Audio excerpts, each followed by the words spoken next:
Hola, ¿qué tal todos? Muy bienvenidos a una nueva edición de Fintegram, el programa de educación financiera, inclusión y que busca ayudar y colaborar a todas las pymes. Y la sesión de hoy tenemos un tremendo invitado, un socio de la casa y que nos ha ayudado en muchas ediciones anteriores en entender la problemática que sufren día a día las pequeñas y medianas empresas en el mercado local e internacional, por qué no decirlo. Nos acompaña el día de hoy Max Campillay, socio fundador y CEO de Fintelligence y partner exclusivo de Fintegram y asimismo de Valor Pyme. Un gusto tenerte con nosotros, Max, el día de hoy. Hola Mauricio, ¿cómo estás? Y gusto saludarte. Nuevamente acá, estamos presentes. Es tu casa ya. Sí, así es. No, feliz de contar contigo y tu visión en esto que nos aqueja el mercado de las pymes, que es una gran porción, si no casi toda la porción de las compañías en nuestro país, para las grandes temáticas que le afectan a nuestra pequeña y mediana empresa, emprendedores. ¿Cómo ha estado todo? Cuéntanos cómo ha visto el mercado en la actualidad, sobre todo para las pymes. ¿Cómo has visto que el desempeño desde del 2025 a la fecha? Mira, yo he visto que la demanda ha seguido, digamos, estancada y, por qué no decirlo, en algunos sectores de la economía ha estado bien deprimida. En cierto modo también eso se nota de acuerdo a los indicadores macroeconómicos que se pueden apreciar, ¿cierto? Hay una caída sostenida, lo que es el aumento del desempleo, baja de inversión, y de alguna manera las pymes han estado resistiendo por ya casi 5 años ya después de la pandemia, entonces muchas de ellas lamentablemente no han logrado aguantar. Estuvieron, digamos, a punta de préstamo durante la pandemia y post-pandemia. Y lamentablemente los rendimientos... Los FOGAPE famosos que todavía FOGAPE están ahí pagándose. Y esos rendimientos históricos lamentablemente no se han vuelto a repetir. Esa es la verdad. Esa es la verdad. Y lo que se ha notado, yo lo veo digamos, en la economía real, uno de repente se pasea, yo vivo en Viña del Mar, y de repente qué rico. Estoy ahí trotando en la playa, pero me pego mi vuelta a estos strip centers, sí. Y la verdad que ahí se nota un deterioro, un flujo de gente mucho menor. Y estamos hablando de cafetería, estamos hablando de gimnasio, estamos hablando de múltiples negocios.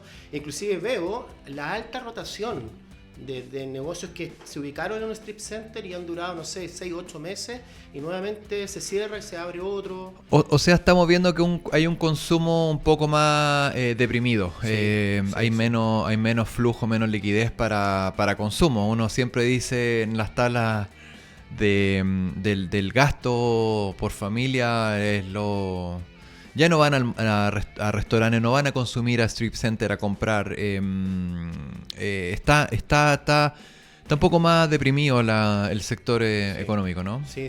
Y en ese sentido comentarte que, claro, y también si antes se veía con mucha fuerza durante la pandemia, inclusive pymes que estaban con ánimo de mejorar su tecnología, tener su carrito de compra, mejorar sus páginas web, hoy día eso, la verdad que ahí está decreciendo y están postergando estas decisiones de inversión para ver qué va a pasar con la economía, así también es algo cierto, y con suerte están llegando a fin de mes, ¿sí? Esa es la realidad. Entonces, hoy día cada peso cuenta y eso es lo que se está notando.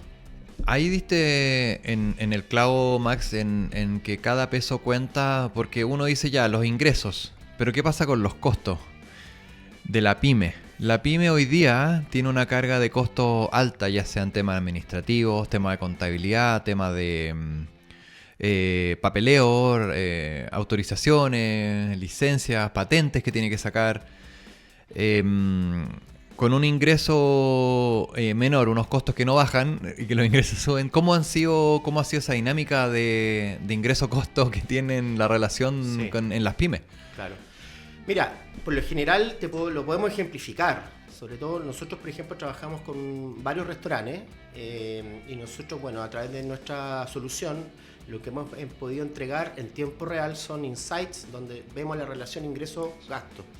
Entonces, evidentemente, si vemos que esa relación empieza a empeorar, empezamos a generar rápidamente digamos, insights a los dueños de estos negocios, porque indudablemente... Son esas alertas, ¿cierto? Tú tienes una lucecita amarilla, media anaranjada. Exactamente. No está verde. Exactamente. Entonces, lo que permite eso es un poco dar la alerta de que ciertos productos están aumentando de costo, materias primas estamos hablando. O sea, por ejemplo, un cliente que me hablaba que el costo del pollo había aumentado en estas últimas semanas nuevamente. Entonces, claro, ahí él tiene que ir midiendo con pinzas porque entendemos que no todo costo es traspasable en el corto plazo a precio, sobre todo porque tienes competencia. Entonces, en ese sentido, él ha tenido que ser muy estratégico de ir programando estas subidas de precios a medida que se lo va permitiendo el mercado y que sin que se note tanto, en definitiva. Y eso, veámoslo en otros sectores de la economía, donde, por ejemplo, no sé, un centro de estética, donde, no sé, pues, mujeres que estaban acostumbradas a ir todos los meses, ahora están yendo cada 2 meses. Y los viajes, ya para qué decir, el turismo es como la actividad Sí. no terciaria, ya cuartaria. Claro. Ya es algo que el consumidor ya empieza a dejar de hacer Sí. y lo empieza a hacer por sí mismo o ya no lo hace. Efectivamente, o sea, ya no lo hace y ahora que estamos un poco en tela de juicio el tema de los viajes, sí. Sí, hasta hoy en las noticias, en el ojo huracán. Sí. Sí. Y las licencias, las famosas licencias. Pero afortunadamente, la tecnología viene a dar solución a todos estos problemas que nos aquejan de la subida de costos. La mantención no baja en los ingresos, en las ventas, en los revenues. Entonces ahí, ¿cómo ves soluciones tecnológicas que vengan a darle una mano a la pyme para reducir esta carga y que la última línea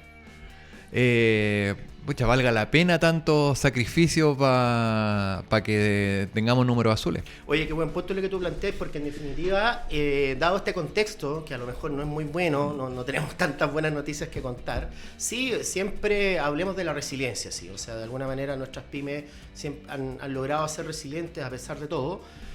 Con respecto a lo que tú me planteas, yo creo que hay que pensar en soluciones que finalmente, hablemos en el lenguaje coloquial, muevan la aguja. Bien. ¿Qué significa algo que mueva la aguja? O sea, en definitiva, que valga la pena poder considerar una inversión en el corto o mediano plazo. Yo creo que lo que son las herramientas tecnológicas actuales, vigentes, llamémosle los famosos ERP, ¿cierto? Hablemos de los ERP que ocupan tanto los dueños de las empresas como los mismos contadores que le prestan el servicio contable. Mi diagnóstico es que la gran mayoría, por no decir todos, están basados en una lógica de transaccionalidad, en una lógica de contabilidad más bien de corte tributario para poder cumplir con, en este caso, el servicio de impuestos internos. Los ajustes tributarios siempre van a ser más simples desde Sí. un balance tributario más que de un Sí. financiero. Exacto. Se facilita, Entonces, pero bueno, tiene restricciones, obviamente. Exacto. Y estos sistemas, lamentablemente, entonces, al estar basados en las transacciones, ¿qué significa? Hablo de los libros diarios, del libro mayor, y en base a eso se va construyendo el famoso balance 8 columnas. ¿Ya? Están muy bien diseñados para eso, pero no están pensados desde la lógica financiera. Entendiendo de que es el mismo balance, ¿ya? Pero estructurado de otra manera que permita al dueño de la empresa entender qué inversiones de corto, qué inversiones de largo tiene, cuáles son sus deudas de corto, sus deudas de largo. Cuentas por cobrar. Exacto, cuál es su cuenta patrimonial, y ahí él puede apreciar este esqueleto que da el soporte a su negocio, que es el famoso balance general. Entonces, en ese sentido, creo que ahí están al debe. Y creo que en el futuro, lo veo así con esperanza, o sea, yo creo que más de alguien se le va a ocurrir la brillante idea de ir incorporando con la palanca de la inteligencia artificial, digamos, estados financieros que de alguna manera se pueden ir construyendo de manera mucho más automatizada y que permitan mover la aguja. Y al final, ¿qué significa que mueva la aguja? Primero, que en tiempo real muestre lo que está pasando en el negocio. Eso en primer lugar. En segundo lugar, que también eso que está pasando permita al dueño de la empresa entregarle ciertas alertas, como recién mencionamos. Oiga, ¿sabe qué? Este es el número, pero estas son las alertas. ¿Ya? Pero una alerta sin un insight tampoco como que hace mucho sentido. Entonces pasamos al tercer elemento, que tiene que ver, bueno, le recomendamos que haga esto. Por ejemplo, voy a dar un ejemplo que a lo mejor no muchos sistemas de RP lo abordan. Tus ventas han crecido por efecto de los precios, pero no por el efecto de la cantidad de clientes. Entonces eso ya va a empezar a ser inteligencia de negocio. Y cuarto elemento finalmente, que el mismo sistema te diga qué pasaría si tú no haces lo que yo te recomiendo. Claro. Es como, igual le suena como un poco conflicto de interés, ¿cierto? Como juez y parte. Te digo que sí. Claro, pero en cierta medida lo que es entregarle entonces una recomendación de que si no ajusta el costo fijo, por ejemplo, en los próximos 6 meses la pyme podría tener un problema de liquidez.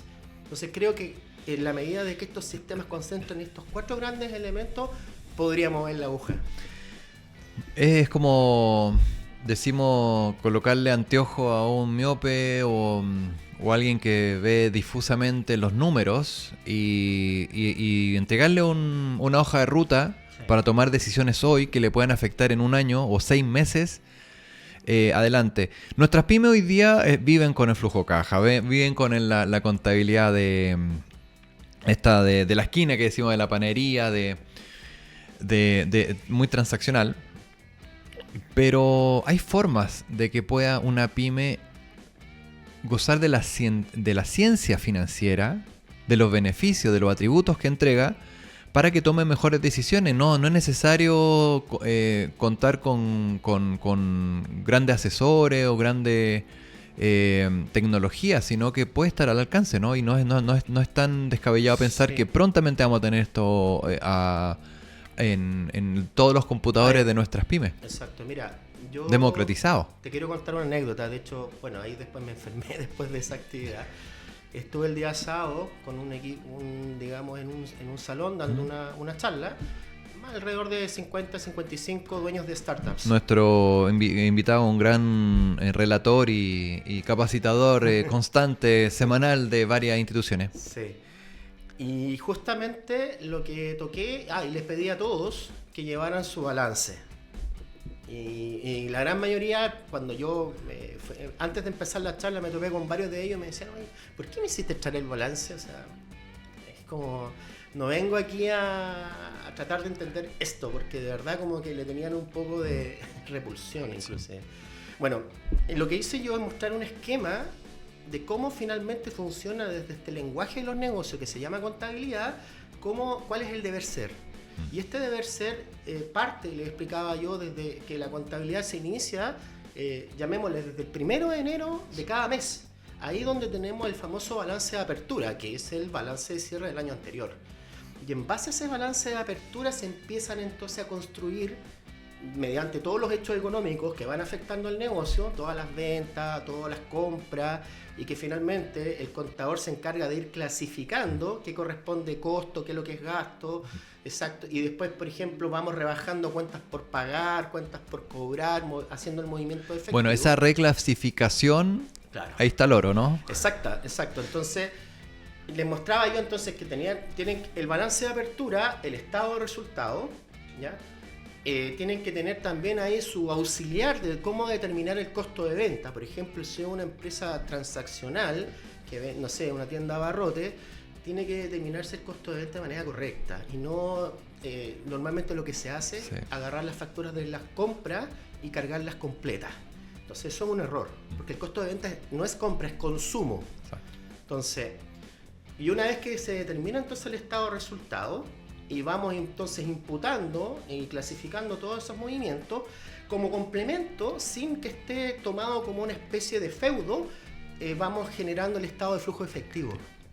Donde ahí hablamos ya de la verdad. Si el estado de resultado es una opinión, el estado de flujo efectivo es un hecho. Es un hecho y trazable, indesmentible, realizado. Exacto. Entonces ahí yo les mostraba el efecto de qué pasa si todas las ventas las cobraste a 30 días en este modelito que yo les mostraba. Y ahí se veía el impacto en el estado de flujo efectivo. Es que si tú hablas con la pyme del reconocimiento del ingreso, va a decir, no, ¿qué me estás hablando? ¿Cuándo? Pero si ya me... No, pero que pues, todavía claro. no te... A 30 días claro, hay que distinguir. Lo que pasa es que el vocabulario contable es muy distinto al vocabulario del común de los humanos. O sea, ingreso no es lo mismo que recaudación. Ingreso es una venta, recaudación es cuando tú cobraste. Y tú tocaste un temazo en el sentido de decir, tenemos ciertos plazos, 30, 60, 90. Muchas veces, y afortunadamente, bueno, tenemos esta norma, criticable o no, pero hay una norma de plazo para efectos de poder, plazos máximos de proveedores para efectos de su pago a 90 días, pero no se maneja mucho la cartera, esa cuenta por cobrar, pensando que ya se vendió, pero no tengo la liquidez suficiente para la recurrencia de gastos que tengo que cubrir mensual. Entonces, es un gran tema de la pyme y que de hecho debe ser de los principales donde caen en la administración de ese flujo de fondos. Sí. O sea, de hecho, y continuando con lo que te comenté para un poco cerrar la idea, cuando tú ya defines tu estado de flujo efectivo, ya tienes como la visión panorámica con el balance de cierre después, recordando que el balance de cierre es al 31 de diciembre de cada año, ¿cierto? Ahí ya tienes, digamos, el mundo inicial y el mundo final, y en base a lo que tú bien mencionas, ese balance final es el que te debería capturar en tiempo real y que no, digamos, tomar mucho tiempo al analista de definir, oye, vendimos 100, ¿cuánto de esos 100 cobramos? ¿Y cuánto quedó en cuenta por cobrar? Es muy común en mi práctica profesional cuando yo tomo un balance y digo, no, a este balance no le creo, no porque le tenga mal al contador que lo preparó, sino que por lo general tienen estos vicios donde confunden lo devengado versus lo pagado. Entonces ahí donde uno mira la cuenta de proveedores, por ejemplo, es súper común y que no están rebajados, digamos, correctamente esos pasivos. Ese es un gran tema, y uno se encuentra con muchos emprendedores, dueños de pequeñas empresas, que en la percepción dicen, bueno, yo ya devengo, estoy listo, cerré el contrato. Exacto. Ya, pero un gran trecho para que tu contrato cerrado pueda financiar, mantener y hacer crecer tu empresa, dado que no es solo el cierre. Bueno, depende de la industria, ¿cierto? Que proveedora de servicios, como los bien que comentaba, los restaurantes con los insumos, o distribuidora. El manejo del devengo en el cierre de contrato para nuestros fintech gamers que entiendan que es el devengo, la obligación generada versus la percepción. Y ese percibido es más difícil, a veces hasta incluso es más difícil que haber cerrado un buen acuerdo. Por eso que de alguna manera coloquialmente yo digo que los comerciales pelean con los financieros, porque los comerciales venden pero no cobran. El financiero finalmente es el que se encarga de cobrar. Y sí, hoy día justo 2025 coyunturalmente está difícil cobrar. Temazo, ahí estamos desmembrando y encontrando precisamente esos principales problemas, dolores que encuentran nuestras pymes. Y como consejo, ¿qué le dirías tú a las pymes para contar con precisamente bajar costos, aumentar ingresos, manejar de mejor manera las finanzas? ¿Qué le podríamos decir a las pymes? Bueno, muchas cosas. De partida, yo diría, siempre hay que estar cuestionándose uno mismo, partiendo desde uno mismo, si uno está ejerciendo un rol de liderazgo relevante dentro de la organización. Porque a veces solemos pensar que por ser el fundador de la empresa tenemos que ser obligatoriamente el CEO, y eso no es así. Si no, veámoslo con lo que pasó en Examedi, donde el CEO, entiendo que es un experto en informática, se dio cuenta de que él debía dar un paso al costado y que había una persona con mejores cualidades y capacidades que él para poder liderar la empresa. Entonces, la empresa también son momentos. Entonces, constantemente uno tiene que estar revisando cuál es el momento presente que estoy viviendo, que la historia pasada no es replicable hacia el futuro, y para eso el llamado nuevamente es analizar tu negocio, no solamente desde el punto de vista del modelo de negocio, que no está escrito en piedra, y eso implica de alguna manera ir mirando hacia dónde podría pivotear eventualmente, dado si estoy pasando por un problema de falta de clientes o exceso de competencia. Por otro lado, a través del diagnóstico financiero, lo que te va a poder permitir entender esta relación ingresos versus costos, oye, cómo va tu rentabilidad, cómo está el flujo de caja. En la práctica, entender si tu negocio es un negocio que requiere poca inversión y tiene un potencial de crecimiento relevante, o si es un negocio tipo alcancía rota, que finalmente es un saco sin fondo, que requiere mucho capital para poder sostenerse. Entonces, de alguna manera, a través del diagnóstico, tú vas a poder darte cuenta de todas estas situaciones que están afectando a tu negocio y poder replantearte, en definitiva. Y finalmente yo diría que siempre es importante, sobre todo para el dueño de la pyme, nunca dejen de tomar la decisión de dejarse acompañar, perdón. Sí. ¿Qué significa eso? Oye, busquen mentores. Hoy día hay una red de mentores, inclusive gratis, a través de la Fundación Chile. Valor Pyme tiene la red de mentorías, claro, de ejecutivos del mismo banco que te ayudan, claro, gratuitamente como mentores para este tipo de cosas en nuestra red de Valor Pyme. Sí. Y desde el punto de vista del mentor siempre tiene algo que aportar y tiene esa visión más fresca, sin conflicto de interés, que te va a ayudar a mirar tu negocio de una manera diferente. Así que creo que esos son los tips que te podría entregar y a usted que nos está mirando en este programa. No, excelente. Y como para terminar, bueno, el tiempo vuela y en ese sentido, ¿cómo ve el futuro? Ahora ya viendo cómo se viene la cosa lo de aquí a 3 a 5 años, ¿podremos tener una pyme mucho más consolidada, mucho más educada financieramente, que tome mejores decisiones?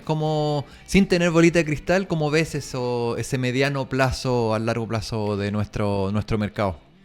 Siempre optimista desde el punto de vista de que el acceso al conocimiento cada vez es exponencial. Sí, yo salí de la universidad y recién estaban apareciendo los primeros computadores. Uy, que estoy viejo. Todos. Entonces hoy día es una realidad, existe YouTube, existe Google, existe la inteligencia artificial, o sea, hay ya infinitas inteligencias que te ayudan con alguna problemática en particular que quieras resolver de tu negocio. Siempre en la medida que tú le des un buen contexto, ¿cierto? Entonces, y esto que estamos conversando, o sea, yo creo que no estamos inventando ninguna rueda, yo creo que más de alguien ya está pensando en, hacer un rediseño de estos sistemas de información que permitan a la pyme, entonces lo que recién mencioné, que le mueva la aguja y que de alguna manera se constituya en una organización orientada a los datos. En la medida de que se convierte en una organización orientada a los datos, creo que puedes marcar una ventaja competitiva en relación a tu competencia, en definitiva. ¿Por qué? Porque reaccionas mucho más rápido. Y ahí cito, no sé, me queda un minutito. Veía, por ejemplo, un video de lo que pasó con Amazon antes de empezar la pandemia. Ellos ya tienen un sistema de inteligencia artificial que le permitía predecir demanda de una infinidad de artículos. Y empezaron a observar que el comportamiento de la demanda de alcohol gel a inicios del 2020 empezó a ser un poco anómala. ¿Ya? Es lo que le llaman los outliers. Entonces empezaron a analizar y se dieron cuenta de que probablemente se podía venir algún evento, no sabían muy bien de qué se podía estar tratando, y empezaron ellos a abastecerse antes que su competencia y pudieron cumplir en tiempo y forma con la demanda de alcohol gel. Ese tipo de cosas, ¿por qué no podría pasar en una pyme o en una startup? Perfectamente podría pasar. Hay que sentar ese bichito, ese germen, o al menos las semillas para que puedan germinar en el futuro, con pymes más educadas financieramente, con una mirada y una mente más abierta, pensando siempre fuera de la caja. Creemos que ya están las herramientas y no son excesivamente caras, onerosas, inalcanzables para nuestras pymes hoy, afortunadamente, a diferencia de cuando estamos en la universidad. Sí. Así que atrévanse, usen Fintegram, usen Fintelligence, usen la red de valor pyme para que podamos todos tener un mejor industria, mejor mercado. La pyme, como siempre decimos, es el motor, es casi el 90% de nuestra empresa, así que encantado, Max, de poder conversar sobre los temas que nos apasionan en Fintegram y poder seguir colaborando, apoyando y ser el soporte de nuestros emprendedores. Así que bueno, tu casa, bienvenido siempre. Nos veremos yo creo que en una nueva edición en la sesión de FinTelligence el próximo mes. Así que bienvenido siempre. Súper, muchas gracias Mauricio y saludo a la audiencia. Encantado, entonces nos vemos en una próxima edición. Muchas gracias por su tiempo y será solo un hasta pronto. Saichen.